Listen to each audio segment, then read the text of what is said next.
રાષ્ટ્રીય સ્વયંસેવક સંઘ સંસ્થાને શતાબ્દી વર્ષ નિમિત્તે હિન્દુ સંમેલન સમિતિ લાખાપર મંડળ દ્વારા આભાપર ખાતે હિન્દુ સંમેલનનું આયોજન કરવામાં આવ્યું હતું.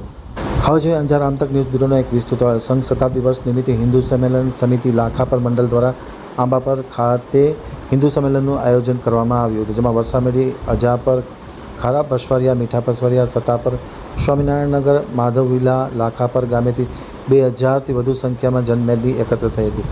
અંજાર સચિદાનંદ મંદિરના મહંત પરમ પૂજ્ય ત્રિકમદાસજી મહારાજ, ભારાપર જાગીરના મહંત ભરતરાજા, રાયમલ ધામના પંડિત ધનેશ્વરજી જોશીએ ગૌ માતાનું મહત્ત્વ સમજાવી હિન્દુ સંમેલનનું મહત્ત્વ સમજાવવામાં આવ્યું હતું. મીઠા પસવારિયા શાળાના આચાર્ય વિરલભાઈએ નાગરિક કર્તવ્યો પર વક્તવ્ય આપ્યું હતું.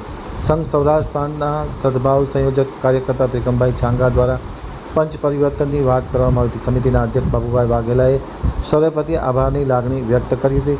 તમામ સમાજના લોકો ઉપસ્થિત રહ્યા હતા અને એકસાથે પંગતમાં બેસી ભોજન લઈ સમરસતાનો ભાવ રજૂ કર્યો હતો.